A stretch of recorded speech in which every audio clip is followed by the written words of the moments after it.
Capítulo 1. El peso de la hermandad. Carlos Harrison conducía por los caminos secundarios de Montana con ambas manos firmemente aferradas al volante. Los nudillos blancos contra el cuero gastado. El sol de finales de septiembre se filtraba entre los álamos dorados, pintando el mundo con colores demasiado hermosos para la ocasión. A su lado, su hija Sophie guardaba un silencio inusual. Su pequeño cuerpo estaba recargado contra la puerta del copiloto, mirando las montañas donde su tío había pasado su último día. «Papá», dijo con voz pequeña. «¿Crees que el tío Lee lo sabía?» Antes de caer. Carlos tragó saliva con dificultad.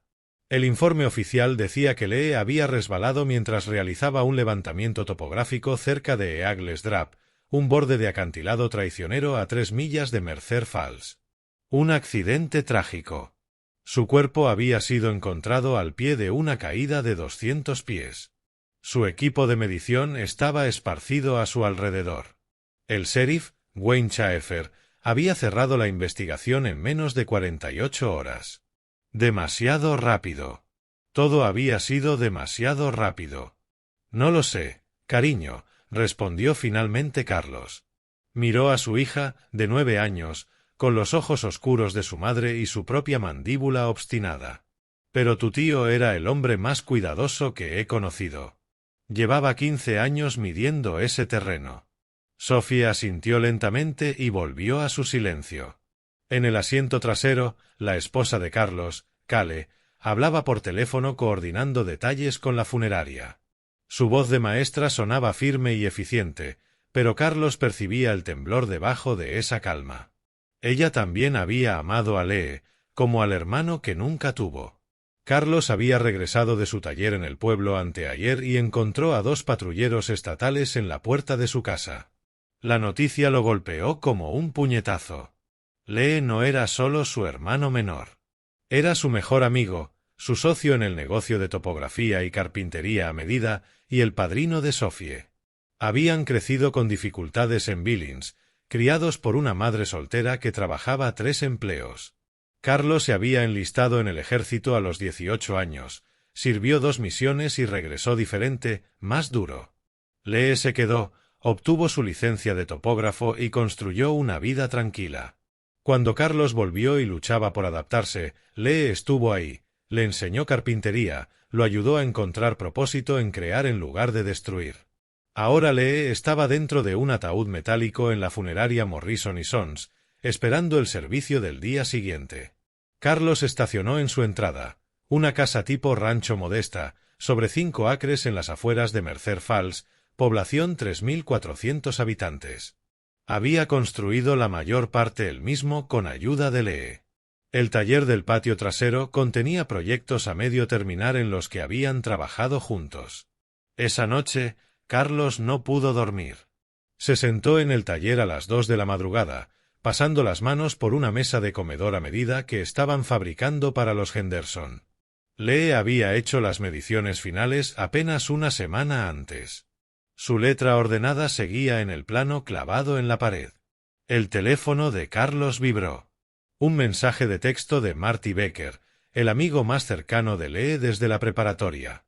«Yo tampoco puedo dormir. Lee me dijo algo la semana anterior.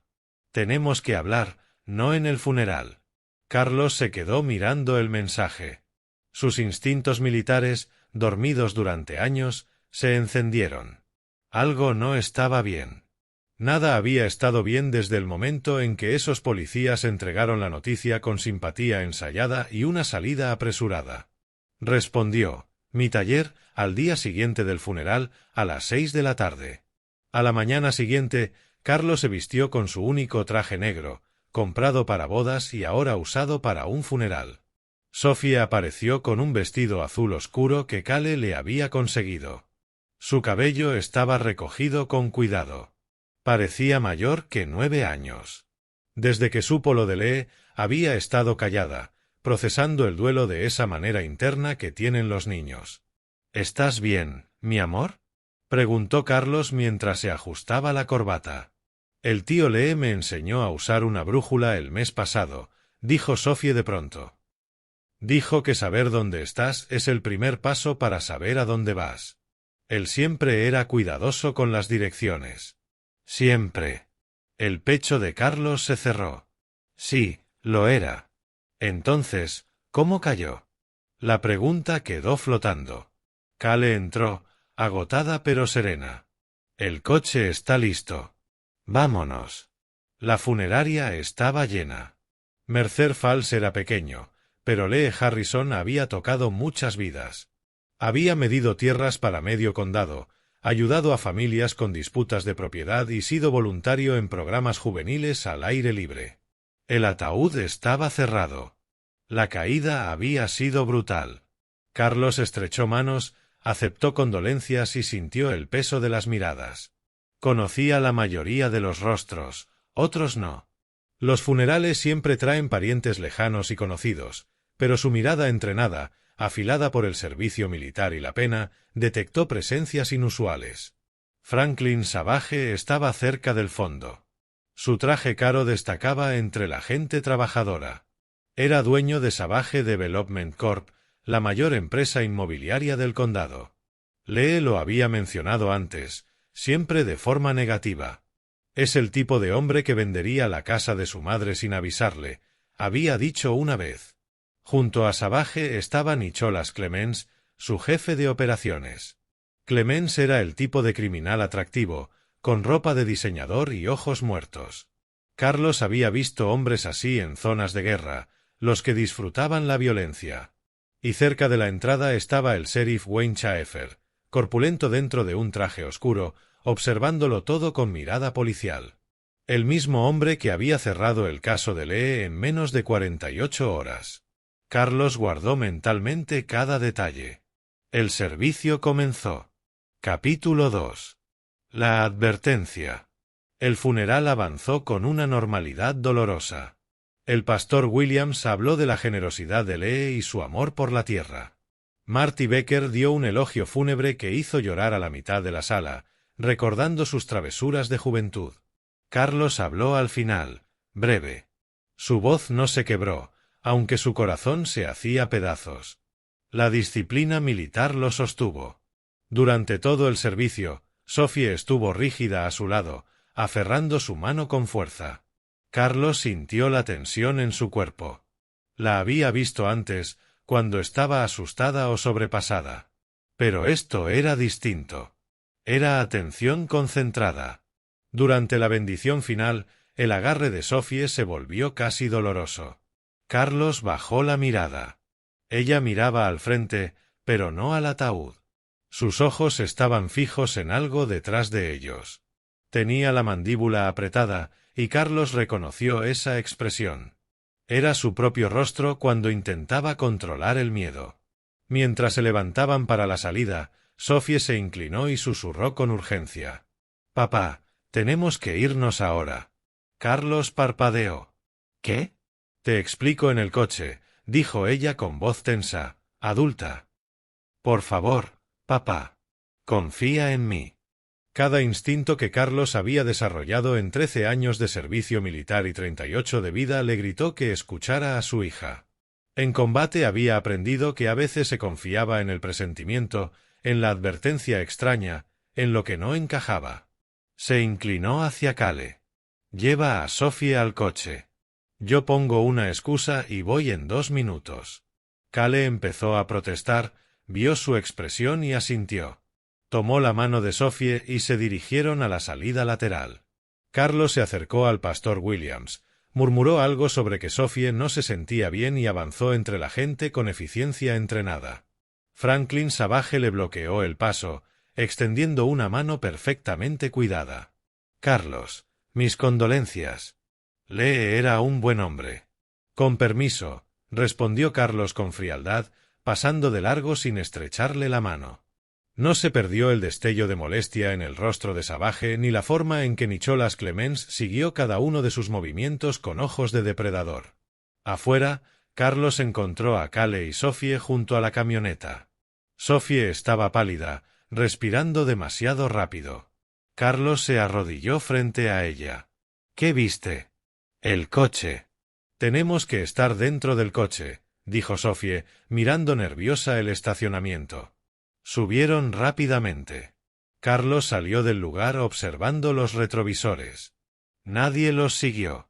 Condujo en silencio durante 5 minutos rumbo a casa, dándole tiempo a Sofie. El silencio se alargó. Finalmente, Sofie habló. ¿De verdad no lo notaste? ¿Notar qué, cielo? Preguntó Cale desde atrás. La voz de Sofie era firme ahora, pero baja. El hombre del fondo. El del reloj brillante. Ese era el reloj del tío Lee. El de topografía, con las iniciales de la abuela. Lo vi cuando cruzó los brazos. La luz lo reflejó. Las manos de Carlos se apretaron en el volante. El reloj de Lee. El viejo Timex que su madre le había regalado, grabado con sus iniciales, M.H. Margaret Harrison. Lee nunca se lo quitaba. ¿Estás segura? Preguntó Carlos con cuidado. El tío Lee me lo enseñó como 100 veces. Me estaba explicando los rumbos con la brújula. Conozco ese reloj, papá. Podría haber sido uno parecido, empezó Cale. No era, dijo Sofie con absoluta certeza. Y hay más. Cuando hablabas con el sacerdote, escuché a 2 hombres cerca del baño. Uno dijo, Savage quiere las notas de topografía para el lunes. El otro respondió, Clemence ya las tiene. La casa quedó limpia. Luego me vieron y dejaron de hablar. Carlos sintió hielo en las venas. Savage. Clemence. Las notas de Lee. Y su reloj en la muñeca de alguien durante su propio funeral. ¿Viste quién llevaba el reloj? Preguntó Carlos, manteniendo la calma a pesar de la rabia creciente. El que da miedo, el de cabello negro. Estaba con el hombre rico del traje elegante. Nicholas Clemence. Carlos se pasó la entrada de su camino y tomó una ruta más larga, revisando los espejos constantemente. Su mente iba a toda velocidad. Si Clemence tenía el reloj de Lee, un reloj que debería haber estado con él cuando cayó, entonces alguien lo había tomado antes o después de su muerte. ¿Y por qué llevarlo al funeral? Arrogancia. La arrogancia de quien se cree intocable. Carlos. La voz de Cale estaba cargada de miedo. ¿Qué está pasando? Aún no lo sé, dijo él, estacionándose en una gasolinera donde podía vigilar la carretera. Se giró hacia su familia. Pero Sofie tiene razón. Algo está muy mal. La muerte de Lee no fue un accidente. Las palabras quedaron suspendidas, volviéndolo real. ¿Qué hacemos? Susurró Cale. Carlos miró a su hija, valiente, observadora, de 9 años, cargando ya el peso de una verdad terrible.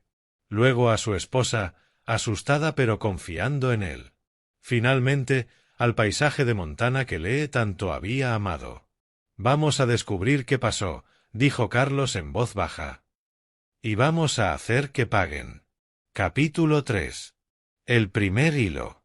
Carlos no volvió a casa de inmediato. En su lugar, condujo hasta el Riverside Diner, al otro lado del pueblo, un sitio donde no se encontrarían con gente del funeral. Se sentaron en una mesa del fondo. Carlos pidió café, Sofie, chocolate caliente. Cale estaba demasiado tensa para comer. Cuéntame todo lo que viste, le dijo Carlos a Sofie. Cada detalle, por pequeño que parezca. Sofie rodeó su taza con ambas manos. Cuando llegamos, vi al hombre que da miedo. Nicholas Clemence, dijo, y Carlos asintió. Estaba hablando afuera con una señora mayor, de cabello blanco. Ella se veía muy alterada y él tenía esa mirada dura, como los abusivos en la escuela antes de hacer algo malo. Cuando ella se fue, estaba llorando. ¿La reconociste? Preguntó Carlos. No. Pero se subió a un coche azul viejo. Tenía un golpe en el costado. Carlos sacó su teléfono y tomó nota. Una mujer mayor, coche azul con un golpe. En un pueblo de 3.400 habitantes, alguien la conocería. Luego, durante el servicio, continuó Sofie, el hombre rico y el hombre que da miedo estaban en la última fila. No parecían tristes en absoluto. El hombre rico no dejaba de revisar su teléfono, y el hombre que daba miedo miraba a su alrededor como si estuviera aburrido. Fue entonces cuando vi el reloj. Cuando cruzó los brazos, la manga se le subió un poco. —¿Estás completamente segura de que era el reloj de Lee? —preguntó Cale de nuevo. —Sí, mamá. La caja plateada, la correa de cuero café, la pequeña brújula en el costado, y vi el grabado cuando la luz lo reflejó. He visto al tío Lee revisar ese reloj 1000 veces. Carlos le creyó. Sophie había heredado la atención al detalle de Lee. La conversación en el baño ocurrió justo antes de que nos fuéramos, continuó Sophie. Fui a usarlo y había 2 hombres en el pasillo de afuera hablando. Uno era alto y calvo, con un traje café. El otro era más bajo, con barba. No me vieron al principio porque yo estaba detrás de esa planta grande. —¿Qué dijeron exactamente? —preguntó Carlos.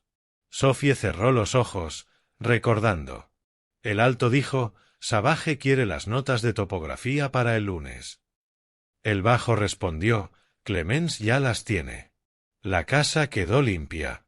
No hay copias. Luego el alto dijo algo como: ¿Y el hermano? Y el bajo contestó: Chaefer lo está vigilando. Si es inteligente, va a llorar y seguir con su vida. La mandíbula de Carlos se tensó. Wayne Chaefer, el sheriff que había cerrado la investigación con tanta prisa. Luego me vieron, dijo Sophie.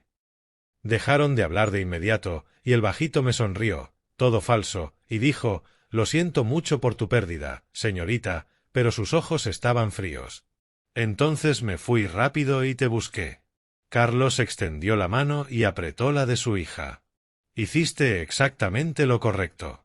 Fuiste muy valiente, Sophie. ¿Qué significa eso, papá? Significa, dijo Carlos con cuidado, que tu tío Lee encontró algo. Algo lo suficientemente importante como para que personas malas quisieran impedir que lo contara. Y lo mataron por eso. Cale se llevó una mano a la boca. Carlos, no puedes decir eso así. Piénsalo, la interrumpió él. El reloj de Lee está en la muñeca de Nicholas Clemens. Esos hombres hablaban de notas de topografía y de mantenerme vigilado. El sheriff Chaefer cerró el caso en 2 días sin una investigación real, y el nombre de Franklin Savage aparece por todas partes. La voz de Carlos se endureció. Lee fue asesinado. Hicieron que pareciera un accidente. Y están tan seguros de haberse salido con la suya que Clemens usó el reloj de Lee en su propio funeral, como un maldito trofeo. La furia en su voz hizo que los ojos de Sophie se abrieran más. Carlos respiró hondo, obligándose a calmarse. Lo siento, mi amor. Pero tu tío merece justicia, y vamos a dársela. Esa noche, después de asegurarse de que Sophie estuviera dormida, Carlos se sentó con Cale en el dormitorio. Ella estaba aterrada. Se notaba en cada línea de su cuerpo.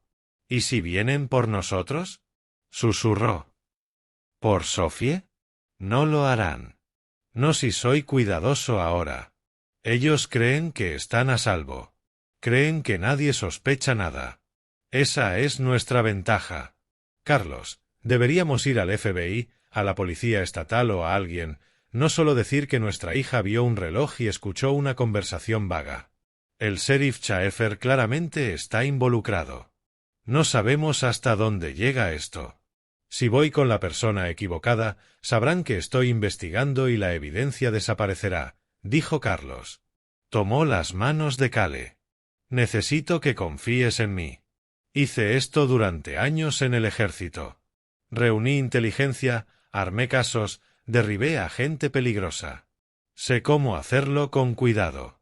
Ya no estás en el ejército, dijo ella. Eres carpintero. Soy un carpintero que pasó 8 años en inteligencia militar antes de transferirme a ingeniería de combate. Sé investigar. Sé tener paciencia. Y sé proteger a mi familia. Cale guardó silencio durante un largo momento. ¿Cuál es tu primer movimiento? Información. Necesito saber en qué estaba trabajando Lee antes de morir. Mañana viene Marty. Lee le dijo algo. Luego revisaré la casa de Lee. Esos hombres dijeron que estaba limpia, pero buscaban notas de topografía. Yo buscaré cualquier otra cosa. ¿Y la mujer mayor? Preguntó Cale. La que Sophie vio llorando. Carlos asintió. La voy a encontrar. En un pueblo de este tamaño, un coche azul viejo con un golpe no es difícil de rastrear. Se quedaron en silencio un rato. Finalmente, Cale habló. Lo que necesites, estoy contigo. Lee era familia. Lo sé, Kai, pero esto puede ponerse peligroso. Si te digo que te lleves a Sophie a casa de tu hermana en Boseman, ¿lo haces? Ella se giró para mirarlo. Pero, Carlos, haz que paguen. Sea lo que sea que le hicieron a Lee, haz que paguen por ello. Carlos miró a su esposa y vio el acero en sus ojos. Era una maestra de segundo grado que horneaba galletas para reuniones escolares, pero había estado casada con un soldado durante 12 años. Entendía la justicia. Y también la venganza. Lo haré, prometió. Haré que lamenten haber escuchado el nombre Harrison. Al día siguiente, Marty Becker llegó exactamente a las 6 de la tarde. Era un hombre delgado, de unos 40 años, electricista de profesión, con energía nerviosa y ojos honestos. Conocía a Lee desde que tenían 10 años. Carlos lo recibió en el taller. Marty parecía perseguido por fantasmas. Lee me llamó 8 días antes de morir, dijo sin rodeos. Me dijo que había encontrado algo mientras medía el terreno de la vieja propiedad Brennan. Algo malo. Pensaba entregarlo a la Agencia de Protección Ambiental del Estado, pero quería estar seguro primero. Iba a volver por más pruebas. ¿Qué encontró? Preguntó Carlos. Vertido ilegal. No solo basura. Desechos químicos. Encontró barriles de toxinas industriales enterrados en el terreno. Alguien estaba usando esa tierra como basurero. Marty sacó su teléfono y le mostró una foto a Carlos. Me envió esto. La imagen mostraba decenas de barriles oxidados, medio enterrados en una zona remota. Incluso en la foto se distinguían etiquetas de advertencia. La propiedad Brennan, dijo Carlos lentamente. ¿Quién es el dueño ahora? Ahí está lo grave. El viejo Charles Brennan murió hace 6 meses. La propiedad pasó a su hija, Eleanor Hayes, pero ella está en una residencia con demencia. Hay una batalla legal. Franklin Savage hizo una oferta para comprarla, pero el abogado de Eleanor la ha bloqueado. Savage quiere ese terreno. Exacto. Y hay más. Lee me dijo que había visto camiones de cuadrillas en esa propiedad. Camiones de Savage Development Corp. Creía que Savage estaba detrás del vertido, usando el limbo legal para ocultar los desechos ahí. Eliminación barata. Y cuando fuera dueño del terreno, podría construir encima y borrar las pruebas. La mente de Carlos trabajaba a toda velocidad. El vertido industrial de químicos era un delito federal. Violaciones ambientales, posible contaminación del agua subterránea, multas enormes, cárcel. Eso mismo, dijo Marty. Lee estaba armando un caso. Llevaba 2 semanas documentándolo todo. La voz de Marty se quebró. Le dije que fuera a las autoridades de inmediato. Dijo que lo haría después de conseguir un último juego de fotos. Fue la última vez que hablé con él. ¿Dónde están sus notas? ¿Las pruebas? No lo sé. Dijo que tenía copias en un lugar seguro, pero nunca me dijo dónde. En el funeral se dijo que su casa había sido registrada. Tal vez encontraron todo. Carlos lo dudaba. Lee era meticuloso y paranoico cuando hacía falta. ¿Lee mencionó a alguien más? ¿Alguna amenaza? Dijo que Nicholas Clemens apareció una vez en un sitio de medición. Le preguntó qué hacía ahí. Hizo un comentario sobre tener cuidado en terrenos peligrosos. Lee lo tomó como una advertencia. Marty miró a Carlos con desesperación. Lo mataron, ¿verdad? No fue un accidente. No, no lo fue. ¿Qué vas a hacer? Carlos guardó silencio un momento, evaluando opciones, ángulos y riesgos. Voy a terminar lo que Lee empezó. Pero, Marty, necesitas olvidar esta conversación. Si alguien pregunta, viniste solo a dar el pésame. La gente que mató a Lee es peligrosa y tiene conexiones. No puedo permitir que también te apunten a ti. Quiero ayudar. Ya ayudaste. Me diste el primer hilo. Ahora mantente a salvo. Baja la cabeza y déjame tirar de él. Cuando Marty se fue, Carlos se quedó de pie en el taller, mirando las herramientas de Lee, sus notas, los proyectos que nunca terminarían juntos. La rabia y el dolor luchaban dentro de él. Pero Carlos había aprendido hacía mucho tiempo a convertir ambos en acción. Franklin Savage había matado a su hermano. Tal vez no con sus propias manos, pero había dado la orden. El sheriff Wayne Chaeffer lo había encubierto. Nicholas Clemens se había quedado con el reloj de Lee como trofeo. Creían que estaban a salvo. Creían que habían ganado. Se equivocaban. Carlos sacó una libreta y empezó a trazar un plan. No una investigación policial. Esas podían bloquearse, enterrarse, corromperse. Esto sería otra cosa. Algo personal. Reuniría pruebas, sí. Pero más que eso, se convertiría en una pesadilla de la que esos hombres no podrían despertar. Haría que pagaran de formas que no podían imaginar. Por Lee. Por justicia. Y por la advertencia que enviaría a cualquiera que pensara que podía matar a un Harrison y marcharse impune. La venganza no sería rápida. No sería limpia. Pero sería completa. Capítulo 4. Sombras y secretos. Carlos comenzó su investigación a la mañana siguiente con el movimiento más peligroso, entrar a la casa de Lee. La cinta policial ya no estaba. El caso estaba cerrado. Fue al amanecer, estacionó 2 calles más allá y se acercó por los patios traseros. El entrenamiento militar lo hacía moverse como un fantasma. La casa de Lee era un pequeño bungalow artesanal que habían remodelado juntos. Carlos conocía cada rincón. La cerradura trasera cedió fácil. 3 años atrás la había instalado él mismo. Dentro, la casa se sentía mal. Los muebles no estaban exactamente donde debían.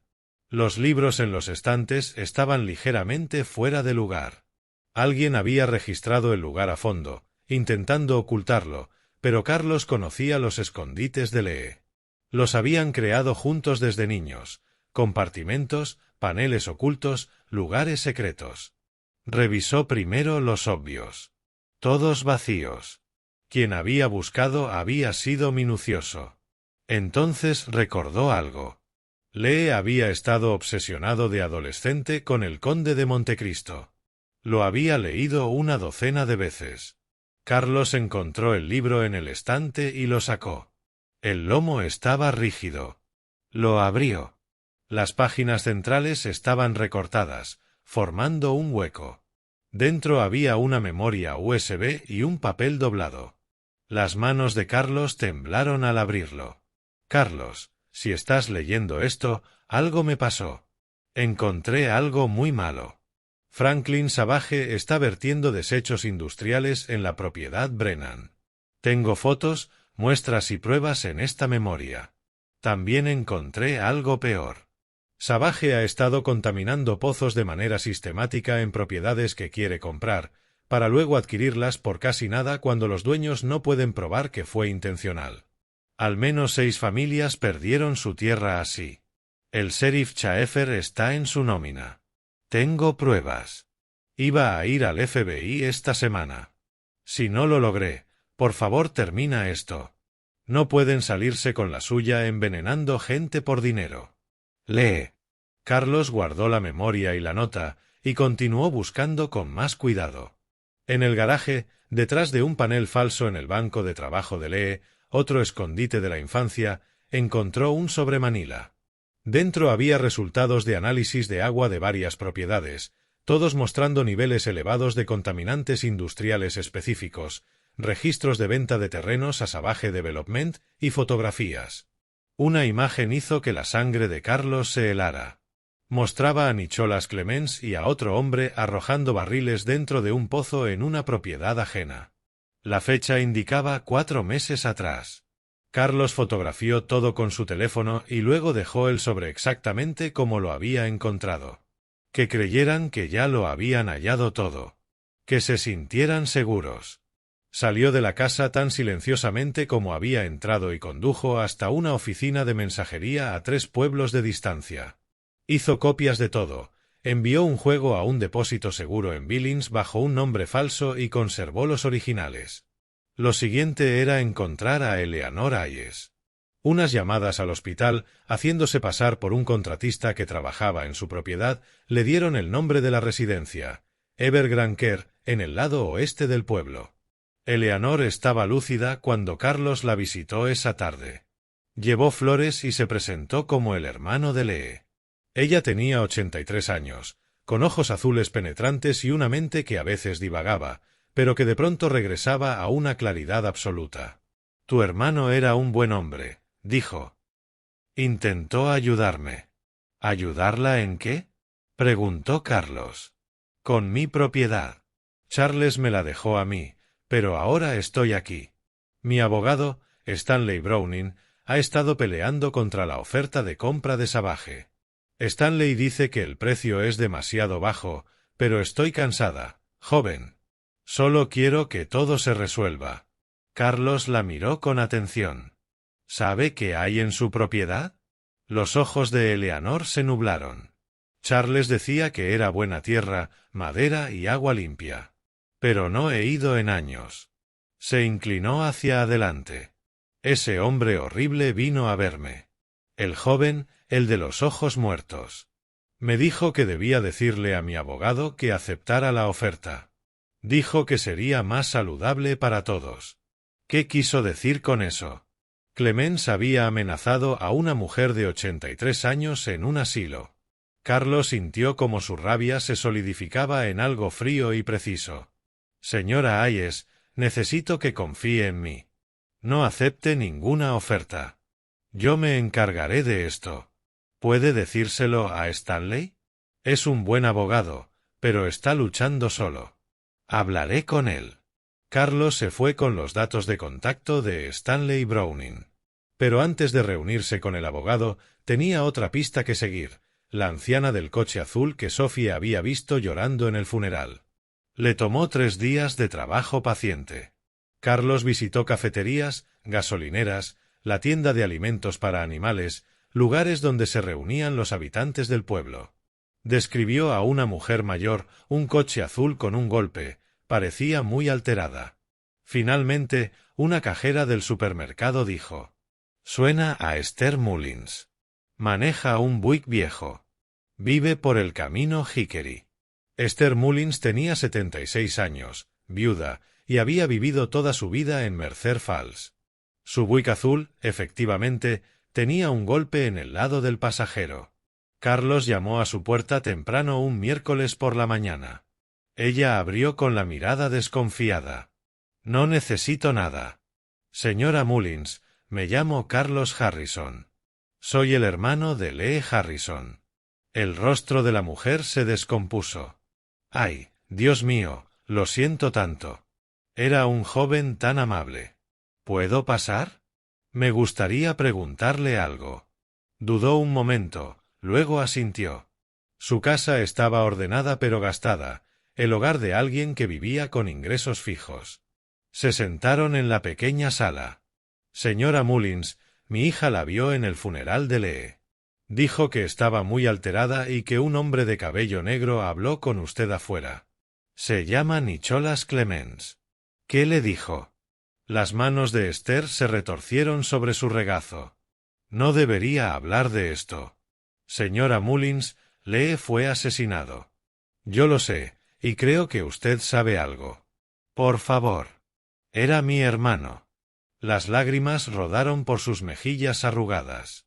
«Tengo 40 acres más allá de Aglery. Mi esposo los compró hace 50 años. Íbamos a jubilarnos ahí, construir una cabañita, pero él murió antes. Me quedé con la tierra pensando que algún día la vendería para la universidad de mis nietos. ¿Qué pasó? Hace como un año, el agua del pozo empezó a saber raro. Luego empezó a enfermarme. Mandé a analizarla, estaba llena de químicos. El condado dijo que no era potable. No podía pagar un pozo nuevo. Entonces apareció Franklin Savage y me ofreció comprar el terreno. Él ya sabía lo del pozo. Me ofreció $30,000. La tierra vale por lo menos 200,000. ¿La vendió? No tuve opción. No podía arreglar el pozo ni usar la tierra. Dijo que era una oferta generosa considerando la contaminación. Firmé los papeles el mes pasado. Rompió en sollozos. En el funeral, ese hombre horrible, Clemens, me dijo que si alguna vez hablaba de lo que pasó con mi pozo, si insinuaba que no fue algo natural, se aseguraría de que tuviera otros problemas. Lo dijo sonriendo, como si fuera una broma. Pero sus ojos, yo sé reconocer una amenaza. Carlos mantuvo la voz suave, a pesar de la furia que le quemaba el pecho. Señora Mullins, ¿y si le dijera que Savage envenenó su pozo deliberadamente? Que lo contaminó para obligarla a vender barato. Sus ojos se abrieron de par en par. ¿Cómo podría? Lo ha hecho con al menos 6 familias más. Mi hermano lo descubrió. Por eso lo mataron. Esther Mullins palideció. Se levantó, fue a un gabinete y sacó una carpeta. Guardé copias de todo. Los análisis del agua, los papeles de la venta, todo. No sé por qué, pero algo no me cuadraba. Se la entregó a Carlos. Si ese monstruo mató a tu hermano y envenenó mi pozo, úsalo. Usa todo lo que necesites. Soy una mujer vieja. Ya no le tengo miedo a hombres como él. Carlos tomó la carpeta. Gracias. Esto ayuda más de lo que imagina. ¿Qué va a hacer? Voy a hacer que paguen por todo lo que hicieron. Todos. Carlos pasó la semana siguiente volviéndose invisible. Se dejó crecer la barba, empezó a usar gorra de béisbol y hacía su vigilancia desde coches prestados. Siguió los movimientos de Savage, los patrones de Clemens y las rutinas de Chaeffer. Fotografió reuniones, documentó conexiones, construyó una red de pruebas. Una noche se infiltró en las oficinas de Savage Development Corporation. El sistema de seguridad era decente, pero Carlos había aprendido de los mejores. Terroristas reales en Afganistán tenían mejores sistemas. Evadió la alarma, accedió a la computadora de Savage y encontró exactamente lo que Lee había sospechado: correos electrónicos entre Savage y Clemens detallando el esquema de contaminación. Registros financieros que mostraban pagos al sheriff Chaeffer, $5,000 al mes por servicios de consultoría. Y la prueba definitiva: un correo de 3 semanas antes de la muerte de Lee, de Franklin Savage a Nicholas Clemens. Asunto: el problema del topógrafo. Harrison ha vuelto a la propiedad Brennan. Está tomando muestras. Esto podría arruinarlo todo. Encárgate. Haz que parezca un accidente. Sin vínculos con nosotros. Y consigue esas notas de topografía. Carlos fotografió todo, descargó los archivos en una memoria portátil y no dejó rastro de su presencia. Ya tenía pruebas suficientes para enterrar a Savage y a Clemens en un tribunal.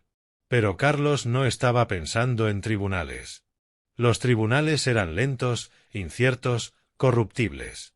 Él pensaba en justicia, en la que llegaba rápido y no dejaba escapatoria.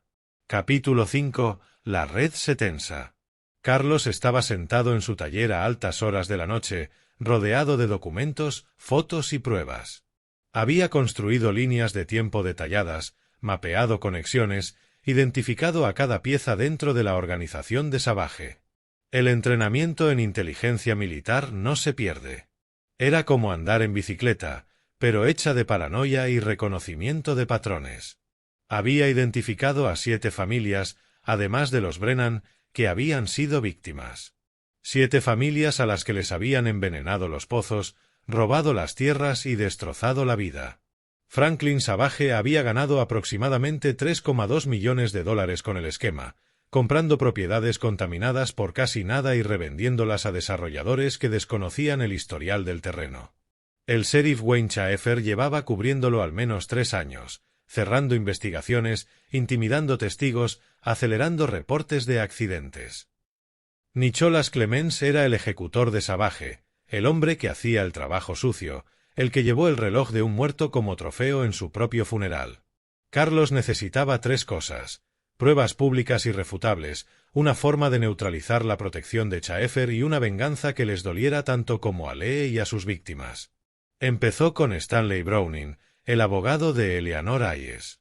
Carlos lo llamó, se identificó como el hermano de Lee y pidió una reunión. Browning aceptó de inmediato. Lee había sido su cliente y lo respetaba. Se reunieron en la pequeña oficina de Browning, encima de la ferretería. Stanley tenía más de 60 años, el cabello gris y la mirada cansada de un hombre que luchaba batallas perdidas contra rivales mejor financiados. Lee me estaba ayudando con el caso de la propiedad Hayes, dijo.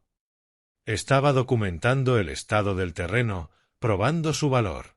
La oferta de Savage es insultante, pero la señora Hayes está vieja y cansada.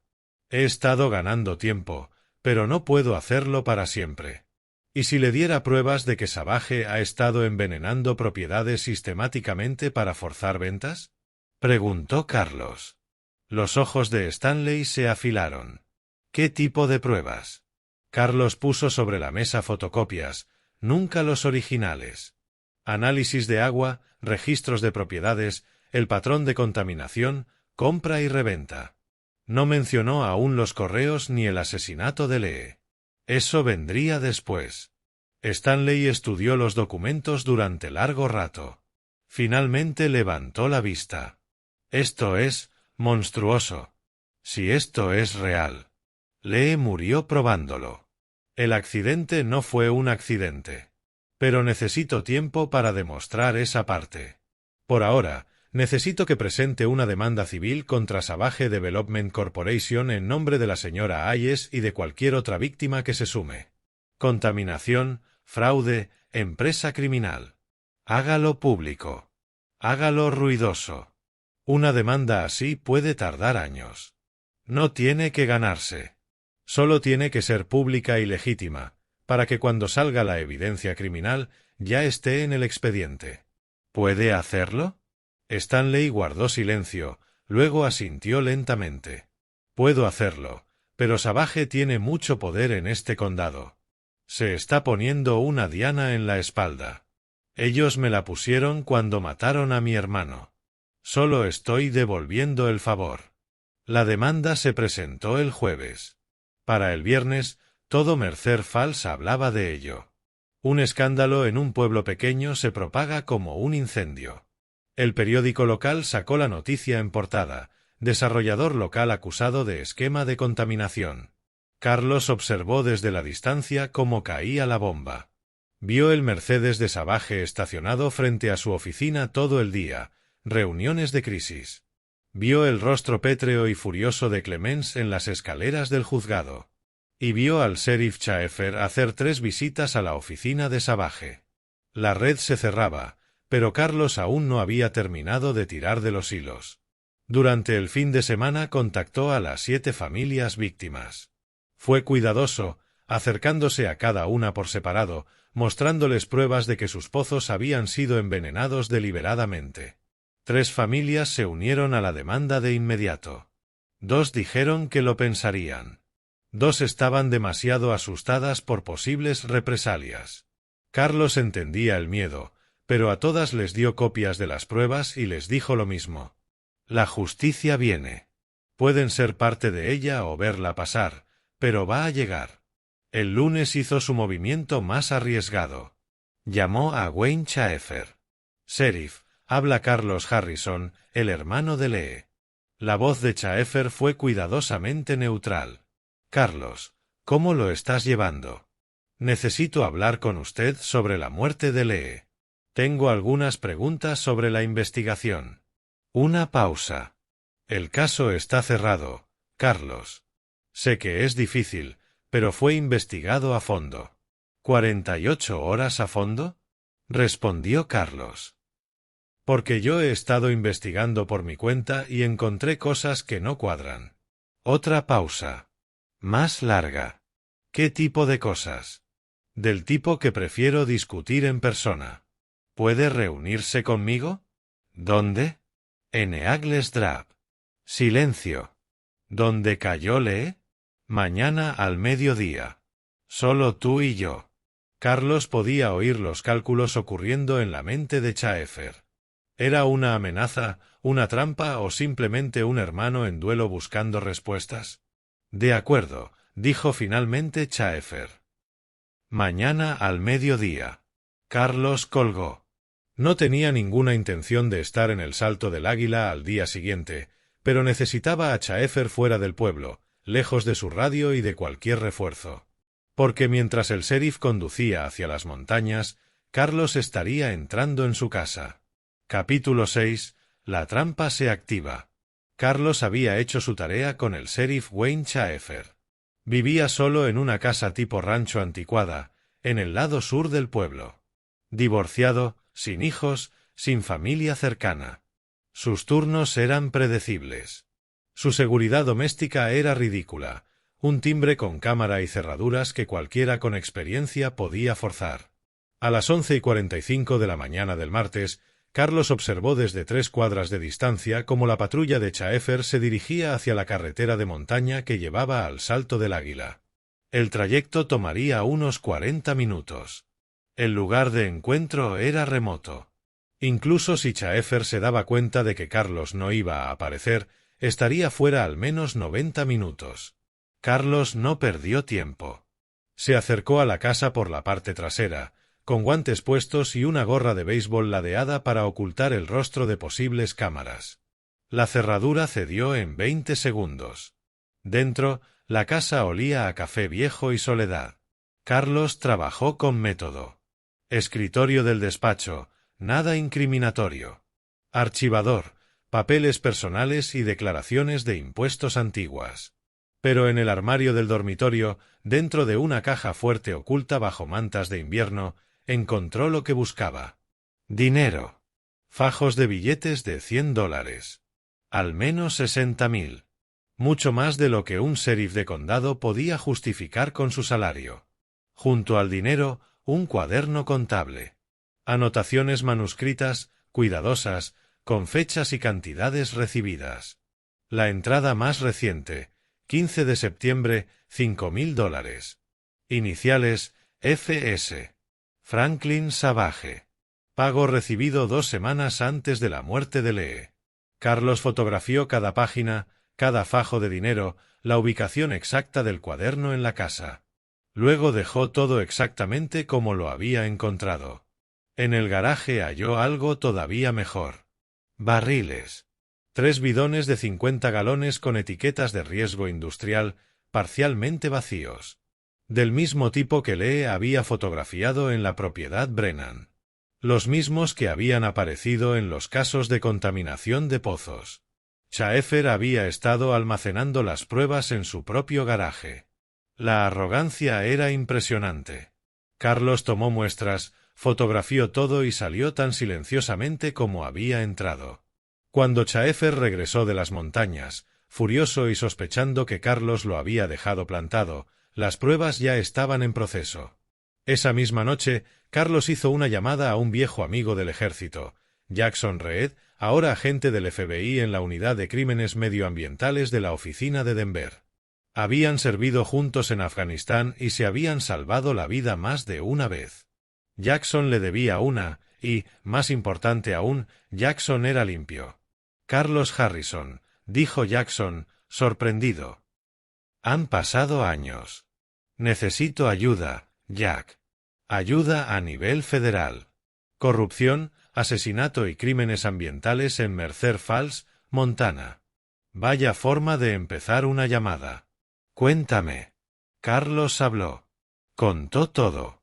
El asesinato de Lee disfrazado de accidente. El esquema de contaminación de Savage.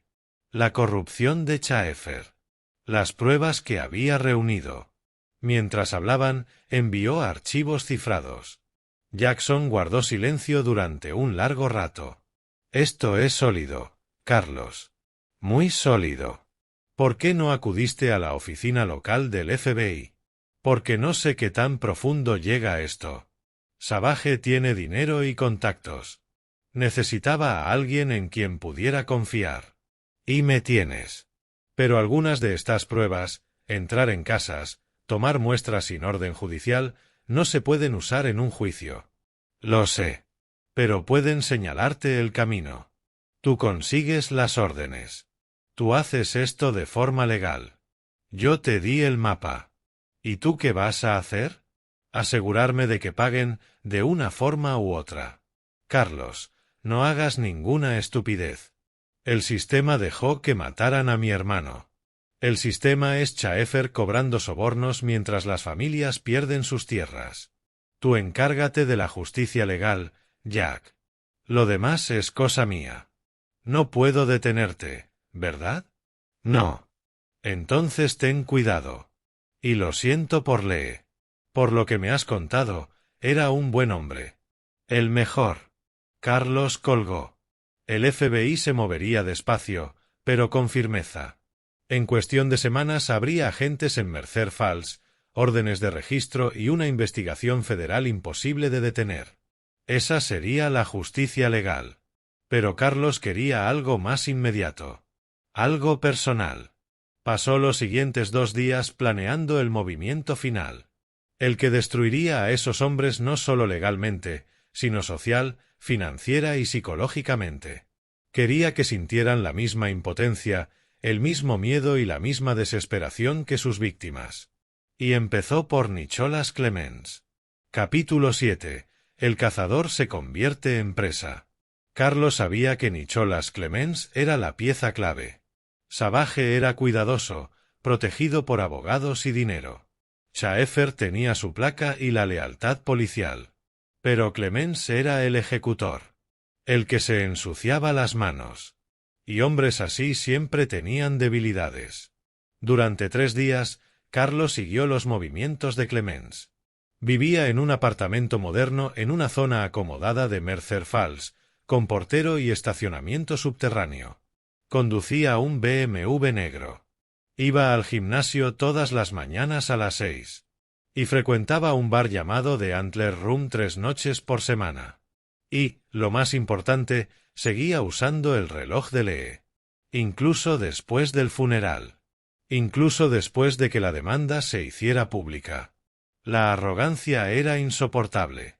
Un miércoles por la noche, Carlos vio a Clemens entrar al bar a las 9. Esperó 30 minutos y luego se movió. El Antler Room era un bar cutre que fingía ser elegante. Luz tenue, bebidas caras, empresarios locales fingiendo importancia. Carlos entró con gorra y chaqueta oscura, se sentó al fondo y pidió una cerveza que no bebería. Clemens estaba en una mesa alta con otros 2 hombres. Reían, bebían whisky caro. La manga de Clemens estaba arremangada y el reloj brillaba bajo la luz del bar. El reloj de Lee en la muñeca de su asesino. Carlos sintió la ira y la controló. Aún no. No hay. A medianoche, Clemens salió solo, algo borracho, pero no incapacitado. Carlos lo siguió a distancia hasta el estacionamiento subterráneo. Oscuro. Aislado. Sin cámaras en esa sección. Perfecto. Cuando Clemens abrió su coche, Carlos salió de las sombras. Bonito reloj. Clemens se giró de golpe, la mano yéndose instintivamente a la cintura, donde normalmente habría llevado un arma. Pero esa noche no. ¿Te conozco? Carlos dio un paso al frente, entrando en la luz. Soy Carlos Harrison. El hermano de Lee. Estás usando su reloj. El reconocimiento cruzó el rostro de Clemens, seguido de una sonrisa burlona.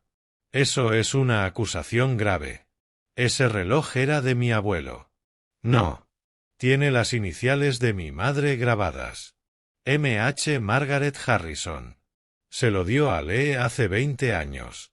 Lo tomaste de su cuerpo después de matarlo. La sonrisa no desapareció. Estás de duelo. Confundido. Tu hermano tuvo un accidente. Vete a casa con tu familia. Sé del esquema de contaminación. Sé que Savage te pagó para matar a Lee.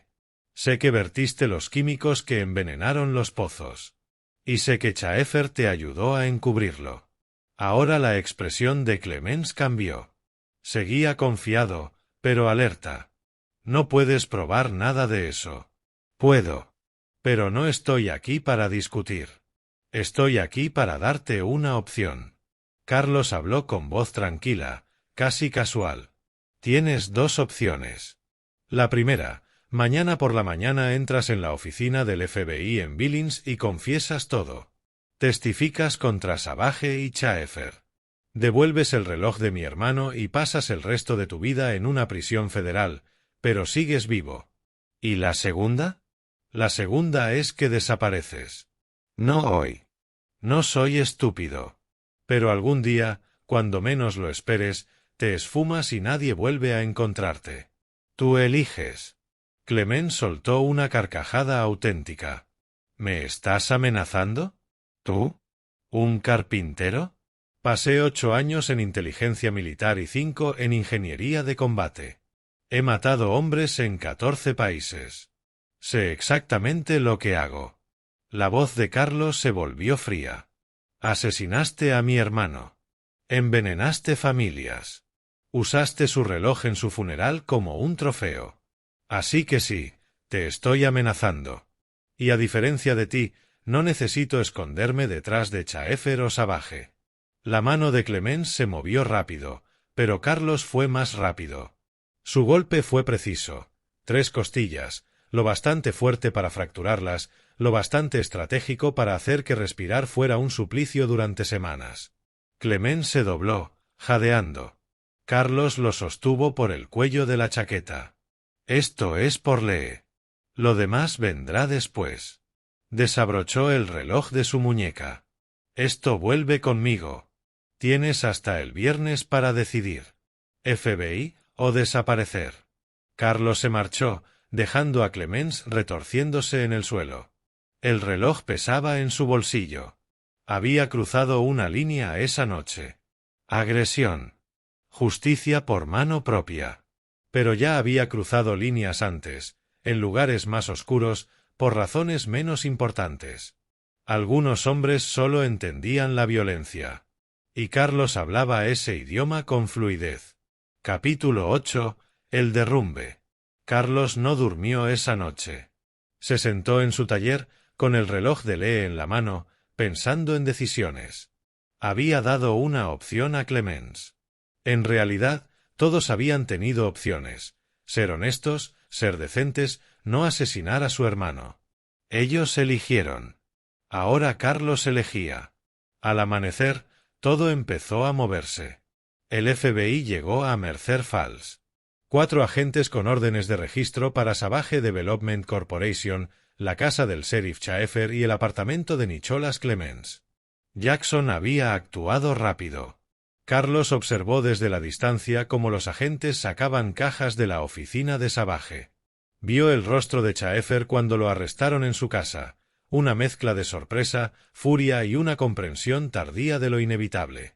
También vio a Clemens, todavía adolorido por las costillas rotas, siendo llevado esposado. La noticia se propagó como un incendio. Para el mediodía, cada habitante de Mercer Falls sabía que su sheriff estaba en la nómina de Savage, que un gran promotor inmobiliario había estado envenenando los pozos y que el supuesto accidente de un topógrafo local había sido, en realidad, un asesinato. La demanda civil de Stanley Browning, de pronto, sumó 7 familias más y se convirtió en un circo mediático. Eleanor Hayes, viendo las noticias desde su residencia de ancianos, rompió a llorar de alivio. Pero Carlos aún no había terminado. Esa misma tarde visitó la casa de Franklin Savage, una mansión ridícula construida sobre 10 acres, con vista al valle. La esposa de Savage lo había abandonado años atrás. Sus hijos no le hablaban y él vivía solo, rodeado de dinero y de sus crímenes. Carlos no llamó a la puerta.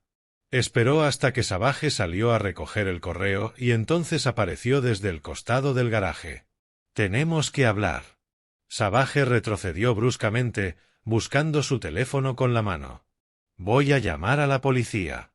La policía está bajo custodia federal. El sheriff Chaefer ha sido arrestado. Nicholas Clemens también. El FBI tiene tus archivos, tus correos y tus libros contables.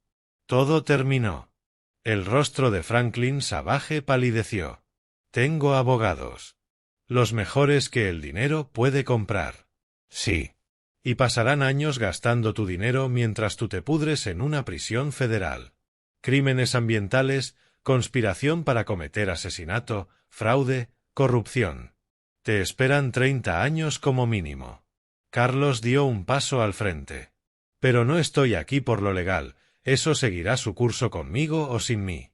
Estoy aquí por mi hermano. Yo no lo maté. Tú diste la orden. Clemens pudo haberlo empujado, pero tú firmaste la sentencia de muerte de Lee. ¿Sabes lo que eso te convierte? Savage intentó recomponerse, recuperar algo de dignidad. Era solo negocios. Él iba a destruir todo lo que había construido. ¿Negocios? La voz de Carlos era fría. Envenenaste pozos. Destruiste familias. Mataste a un hombre bueno que intentaba detenerte y lo llamas negocios. ¿Qué quieres? ¿Dinero? Puedo darte dinero. $1 millón para que te vayas. 2 millones. Carlos miró a ese hombre patético y desesperado, convencido de que el dinero podía comprarlo todo, y solo sintió desprecio. No quiero tu dinero. Quiero que entiendas lo que has perdido. Carlos sacó una carpeta. Aquí está todo. Cada familia que destruiste, cada crimen que cometiste, cada vida que arruinaste. El FBI tiene copias. También 3 grandes periódicos. Mañana por la mañana se hará público. Tu nombre, tu empresa, tu legado, todo desaparecido. Serás recordado como el monstruo que envenenó a niños por dinero. No puedes. Ya lo hice. Esta mansión, construida sobre tierras que robaste a la familia Hendricks después de contaminar su pozo, será incautada como producto del delito. Tus cuentas congeladas. Tu libertad, perdida. No te queda nada, Franklin. Nada, excepto saber que Lee Harrison, el hombre que creíste borrar, te destruyó incluso después de muerto. El rostro de Savage se desmoronó. Ya no era poderoso. Solo un anciano asustado, enfrentando las consecuencias de sus decisiones. ¿Por qué? Susurró. ¿Por qué no lo dejaste pasar? Carlos se inclinó hacia él, con voz dura. Porque era mi hermano. Porque lo asesinaste. Y porque hombres como tú necesitan aprender que hay cosas que no se pueden comprar, corromper ni enterrar. La justicia es una de ellas. Carlos se alejó, dejando a Savage solo en la entrada de la casa que estaba a punto de perder. Detrás de él escuchó cómo Savage hacía una llamada, seguramente a sus caros abogados. No importaba. Las pruebas eran abrumadoras. El caso federal era impecable y la opinión pública se había vuelto tan ferozmente en su contra que ningún jurado de Montana tendría piedad. Franklin Savage moriría en prisión. También lo harían el sheriff Chaefer y Nicholas Clemens. Sus apelaciones fracasarían. Su dinero desaparecería entre honorarios legales y compensaciones a las víctimas. Sus nombres se convertirían en sinónimos de corrupción y asesinato. La muerte de Lee había sido vengada. Pero Carlos no sintió satisfacción, solo un alivio cansado. A la mañana siguiente, Carlos llevó a Sophie a la tumba de Lee. Era una mañana clara en Montana. El otoño teñía de dorado los álamos.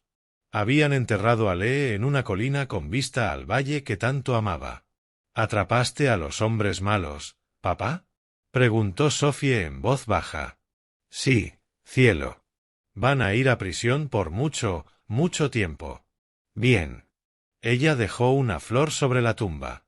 El tío Lee estaría orgulloso de ti. Carlos no estaba seguro. Había roto leyes, usado violencia, se había convertido en algo más oscuro de lo que quería que su hija viera. Pero también había conseguido justicia cuando el sistema falló. Había protegido a otras familias y había hecho que la muerte de Lee significara algo. Tal vez, dijo Carlos. Eso espero. Permanecieron en silencio un rato. Luego Sophie preguntó: ¿Podemos ir a casa ahora? Sí, vamos a casa. Capítulo 9. Consecuencias. 3 meses después, Mercer Falls aún se estaba recuperando. El sheriff Wayne Chaeffer fue condenado a 25 años en prisión federal por corrupción, conspiración y complicidad en asesinato. Intentó llegar a un acuerdo, pero el FBI ya tenía demasiadas pruebas como para necesitar su testimonio. Nicholas Clemens recibió cadena perpetua sin posibilidad de libertad condicional. En su juicio, testigo tras testigo habló de sus amenazas, su violencia y su papel en el asesinato de Lee. Nunca mostró remordimiento. El día de la sentencia, Carlos lo vio salir del tribunal encadenado. Sus miradas se cruzaron un instante y Carlos no vio nada más que odio vacío. Franklin Savage murió 2 semanas después de ingresar en prisión. Ataque al corazón, dijeron los informes. Algunos afirmaron que fue el estrés de perderlo todo. Otros, que fue la culpa. A Carlos no le importó cuál fuera la verdad. Las demandas civiles provocaron la disolución de Savage Development Corp. Sus activos fueron incautados y repartidos entre las familias afectadas. Eleanor Hayes recuperó su propiedad y la vendió por su valor justo de mercado, $145,000. Usó el dinero para asegurar su cuidado en la residencia y crear fondos universitarios para sus bisnietos. Las 7 familias que habían perdido sus tierras recibieron compensaciones que las dejaron completas, si no felices. Sus pozos fueron limpiados y sus propiedades restauradas o indemnizadas. No fue justicia perfecta, pero fue algo. Carlos se convirtió, a su pesar, en una especie de héroe local. Los periódicos escribieron sobre el veterano del ejército que derribó un imperio corrupto. Detestaba la atención, pero la soportaba por Lee. Cuando los reporteros preguntaban cómo había reunido tantas pruebas, sonreía y decía: «Soy meticuloso». El FBI nunca lo acusó de allanamiento ni de agresión. Ya tenían sus condenas y no vieron sentido en procesar al hombre que les había entregado el caso. Jackson Reed se aseguró de ello. Pero el verdadero cambio en la vida de Carlos fue más silencioso, más personal. Cale volvió a enseñar con una nueva confianza, sabiendo que su esposo había luchado por la justicia y había ganado. Sophie tenía pesadillas a veces. Haber visto cosas que ningún niño debería ver la había marcado. Pero Carlos y Cale la llevaron a terapia. Era fuerte. Sanaría. Y Carlos encontró algo que no esperaba: cierre.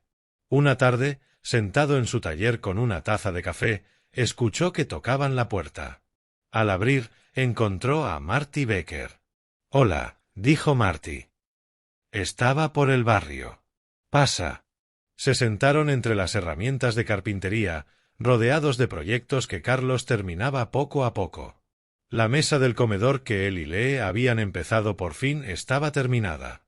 Carlos la entregaría a los Henderson la semana siguiente. «Quería darte las gracias», dijo Marty. «Por terminar lo que Lee empezó. Por asegurarte de que esos bastardos pagaran. No lo hice solo. Lee hizo la mayor parte. Reunió las pruebas, documentó todo, se puso en riesgo. Yo solo lo terminé. Hiciste más que eso. Pudiste haber ido a las autoridades desde el principio y dejar que se encargaran. En cambio, hiciste que la justicia fuera personal. Los obligaste a sentir lo que habían hecho». Carlos guardó silencio. «Rompí leyes. Herí a personas. Me convertí en algo que creí haber dejado atrás cuando salí del ejército. Te convertiste en lo que necesitaba ser». Lee lo entendería. Tal vez. Carlos dio un sorbo a su café. «Pero ya terminó. Ya no quiero ser esa persona. Tengo una familia que criar y un negocio que llevar. ¿Y la parte de topografía? La parte de Lee. Estoy contratando a alguien. Una mujer joven de Bozeman. Excelentes credenciales. Honesta, cuidadosa. Me recuerda a Lee en algunas cosas.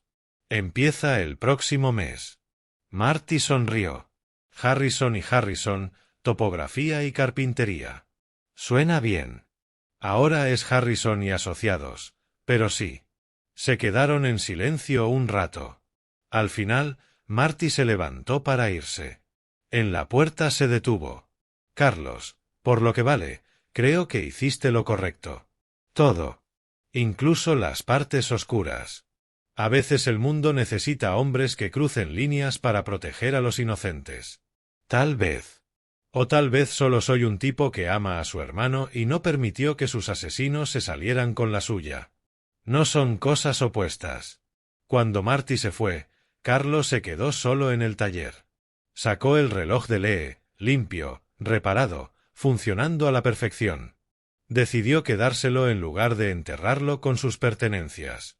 Se sentía correcto. Un recordatorio del hermano que había perdido y de la justicia que había conseguido. Pensó en todo lo ocurrido. El funeral que parecía normal hasta que Sophie notó lo que los adultos no vieron. La investigación que reveló una conspiración de veneno y asesinato. La venganza que destruyó a hombres malvados. Y pensó en la pregunta que Sophie había hecho en la tumba de Lee. ¿El tío Lee estaría orgulloso? Carlos miró el reloj, las iniciales MH grabadas en la parte trasera, y susurró. Eso espero, hermanito. De verdad lo espero. Afuera, Montana se extendía bajo un cielo que oscurecía, vasta, hermosa y limpia. La tierra que Lee había amado y muerto protegiendo. El hogar por el que Carlos había luchado. Cerró el taller y entró a casa. Cale corregía exámenes en la mesa de la cocina. Sophie hacía la tarea, sacando la lengua en concentración. La vida normal continuaba, a pesar de todo. Carlos se sentó con ellas, por primera vez en meses, se sintió en paz. La justicia había sido servida. Los culpables habían sido castigados. Los inocentes estaban sanando. Y Lee Harrison, topógrafo, hermano, tío y amigo, podía descansar sabiendo que su muerte había significado algo. La historia había terminado. La pesadilla había acabado. Pero Carlos nunca lo olvidaría. Y nunca más permitiría que el mal pasara frente a él sin consecuencias. Esa era su promesa a Lee y a sí mismo. Aquí termina nuestra historia. Comparte tu opinión en los comentarios. Gracias por tu tiempo. Y si te ha gustado esta historia, suscríbete al canal.